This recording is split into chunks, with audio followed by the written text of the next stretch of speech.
अल्पसंख्याक आयुक्तालयाची स्थापना करण्याचा निर्णय राज्य शासनाने मार्च 2024 मध्ये घेतलेला आहे। त्या अनुषंगाने 26 जून 2024 रोजी छत्रपती संभाजीनगर या शहरामध्ये हज हाऊसच्या इमारतीमध्ये आयुक्तालयाची सुरुवात झालेली आहे।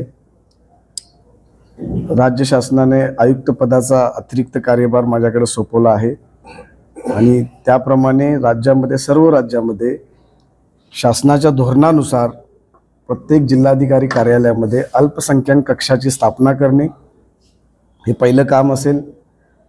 त्या अल्पसंख्याक कक्षामध्ये लोकांची नियुक्ती करणे, पदस्थापना करणे, तसेच जे मुख्यालय असेल आयुक्तालयाचे त्यामध्ये पण विविध अधिकारी कर्मचाऱ्यांची नियुक्ती करण्याबाबतचं काम आता आयुक्तालयाद्वारे करण्यात येत आहे। तर आयुक्तालयामध्ये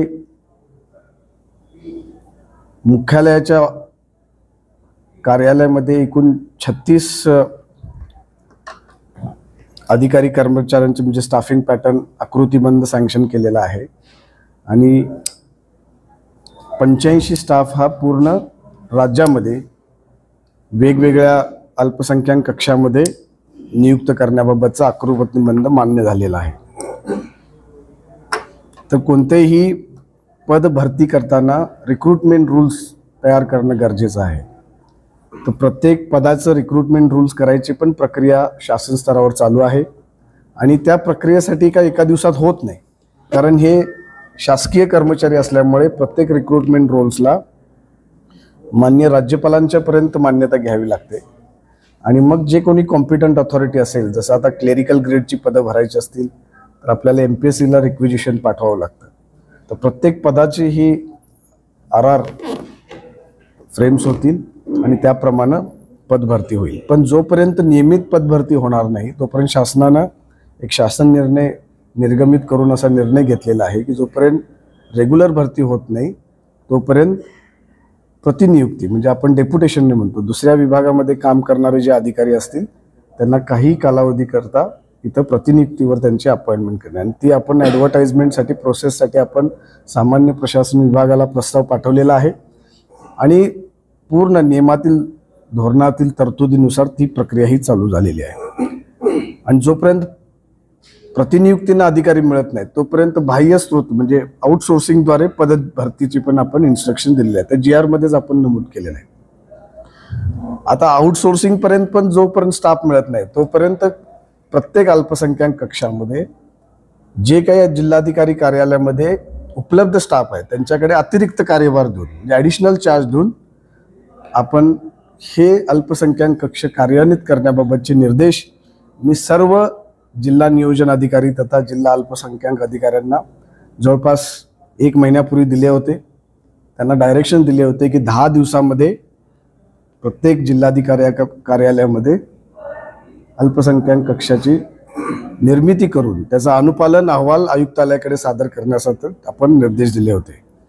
आणि त्या अनुषंगाने मला आज सांगावंसं वाटतंय की राज्यामध्ये एकूण 31 जिल्ह्यामध्ये अल्पसंख्याक कार्यालयांची अल्पसंख्याक कक्षाची स्थापना झालेली आहे आणि त्याप्रमाणे अनुपालन अहवाल त्यांनी आयुक्तालय कार्यालय तसेच शासनाला सादर केलेला आहे।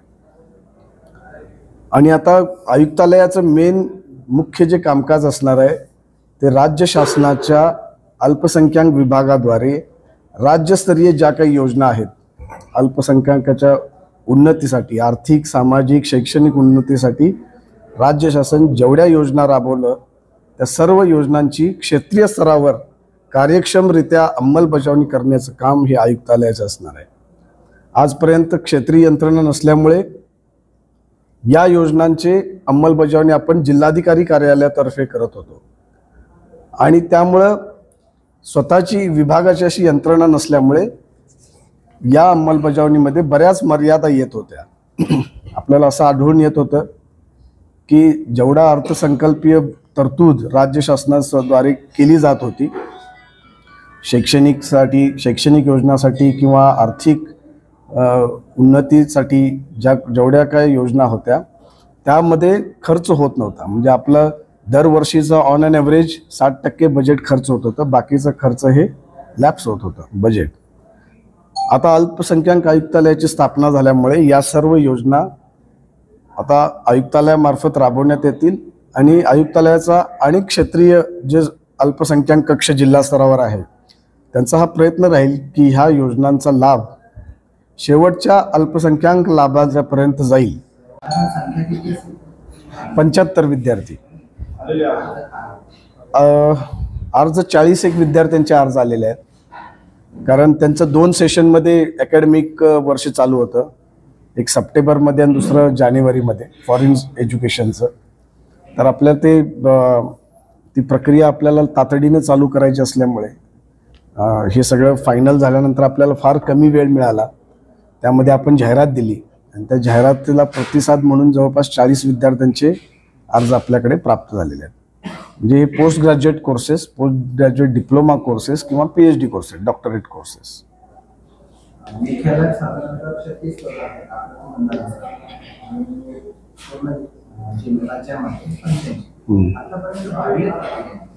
जसं मी तुम्हाला विस्तृतपणे सांगितलं की आता कमिशनर तर अपॉइंट केलेला आहे शासनानं, त्याच्यानंतर असिस्टंट कमिशनरमध्ये ॲडिशनल चार्ज दिलेला आहे आणि बाकीची जी पदं आहेत त्याच्यामध्ये 31 जिल्ह्यामध्ये तर मोस्ट ऑफ द अल्पसंख्याक कक्षामध्ये ॲडिशनल चार्ज दिलेले आहेत. कारण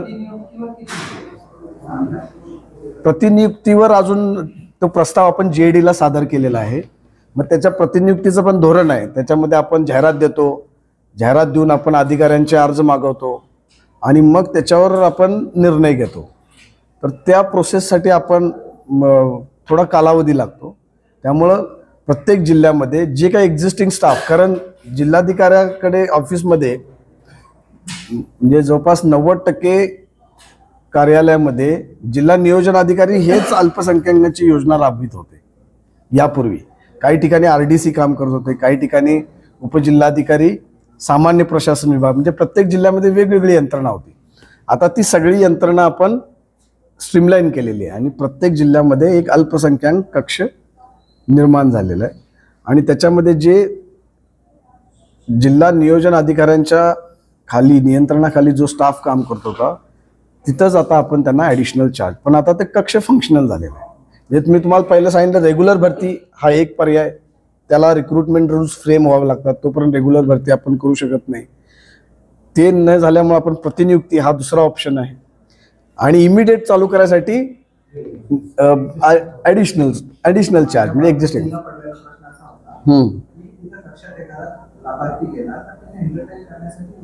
आहेत ना, आता कक्ष निर्माण झालेले आहेत.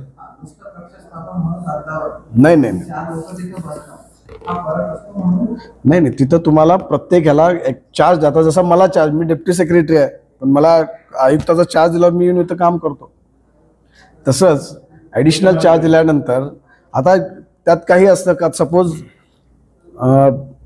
डॉक्टर झाकीर हुसेन मदरसा मॉडर्नायझेशन एक योजना आहे. तर त्याच्यामध्ये अगोदर GR मध्ये काय तरतूद होती की जिल्हाधिकारी यांच्या अध्यक्षतेखाली ती कमिटी होती, ती पहिल्यांदा स्क्रीनिंग करत होती.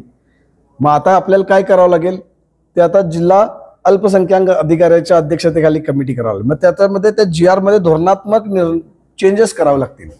मग ही पण प्रक्रिया आता ही कंटिन्युअस प्रक्रिया असणार आहे. पहिल्यांदा ती आपलं कक्ष निर्माण करणं गरजेचं आहे. जोपर्यंत कक्ष होत नाही तोपर्यंत आपण धोरणात्मक निर्णय करू शकत नाही आणि धोरणात्मक निर्णय झाल्यानंतर त्याचं इम्प्लिमेंटेशन तो कक्ष करेल.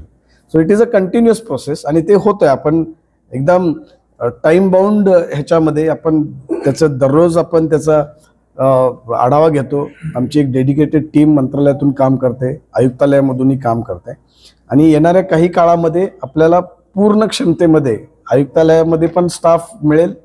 आता माझ्याकडे भरपूर अर्ज आले आहेत जे डेप्टी कमिशनरसाठी, असिस्टंट कमिशनरसाठी, क्लेरिकलसाठी लोक अर्ज करतात. कारण डेप्युटेशनवर ज्यावेळी कुठलीही अपॉइंटमेंट करायची असते तर त्या संबंधित अधिकारी कर्मचाऱ्याची विनंती असणं गरजेचं असतं.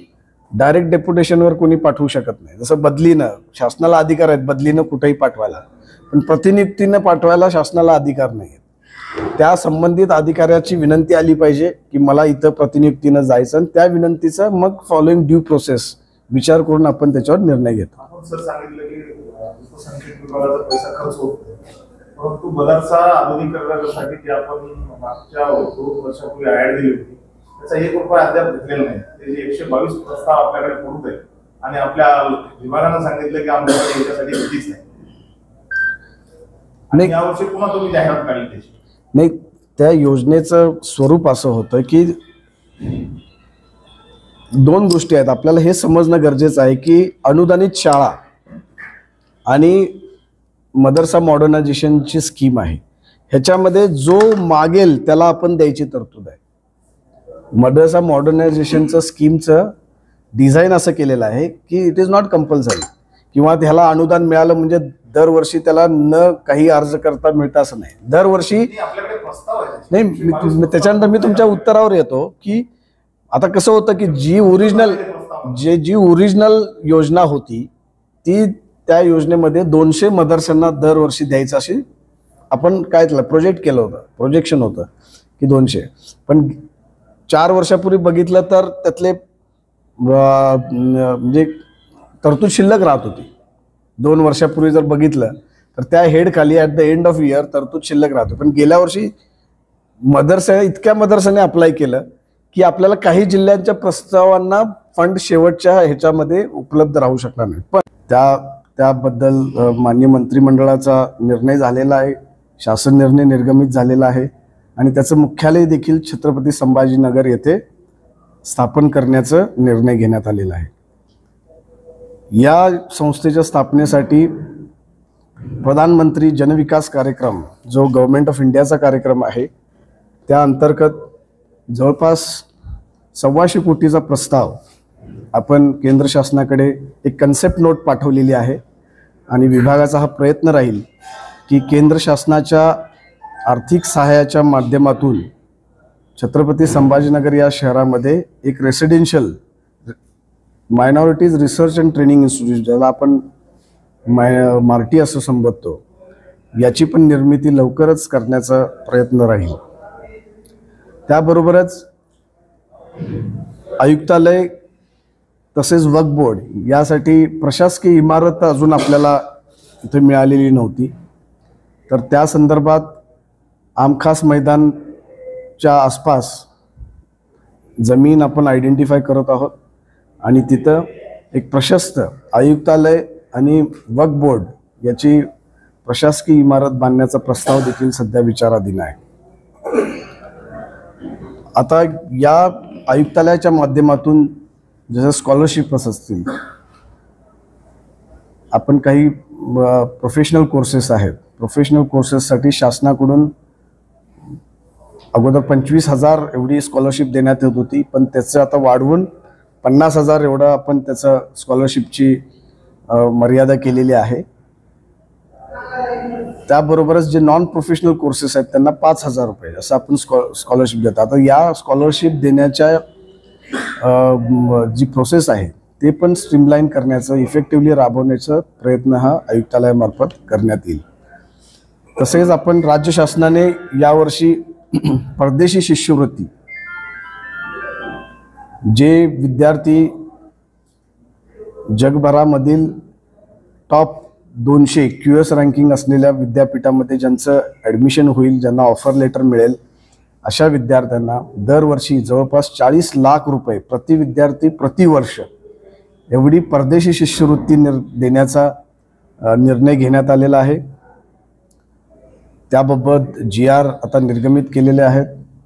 अगोदर ती 27 संख्या होती, तेच आता कॅबिनेटनं त्याला वाढवून 75 केलेले आहे. म्हणजे दरवर्षी 75 विद्यार्थ्यांना वेगवेगळ्या कोर्सेससाठी आणि प्रत्येक अल्पसंख्याकांमधील प्रत्येक समुदायासाठी म्हणजे 7 धर्मातील लोकांचा अल्पसंख्याकांमध्ये समावेश होतो, त्या सर्व 7 धर्मातील लोकांसाठी आपण 75 विद्यार्थ्यांना दरवर्षी 40 लाख एवढी स्कॉलरशिप देण्याचा निर्णय घेतलेला आहे. आणि त्याची अर्ज मागवण्याची प्रक्रिया ही आता गेल्या आठवड्यामध्ये 6 तारखेला संपलेली आहे. आणि आयुक्त समाज कल्याण, कारण ज्यावेळी तो निर्णय झाला मार्चमध्ये GR ज्यावेळी आला त्यावेळी अल्पसंख्याक आयुक्तालय निर्माण झालं नव्हतं, त्यामुळं त्या स्कॉलरशिपचं अंमलबजावणी करण्याची जबाबदारी आपण समाज कल्याण आयुक्ताकडे दिली होती, त्या कार्यालयाकडे. तर त्यांच्या अध्यक्षतेखाली एक स्क्रीनिंग कमिटी आहे. ते स्क्रीनिंग आलेल्या अर्ज प्राप्त करायचं तेही कामकाज आता पूर्ण झालेलं आहे आणि त्याच्यावर ते विद्यार्थी जे लाभार्थी असते पात्र विद्यार्थी त्यांना आयडेंटिफाय करून त्यांना स्कॉलरशिप घोषित करण्याची ही प्रक्रिया लवकरात लवकर करण्यात येईल.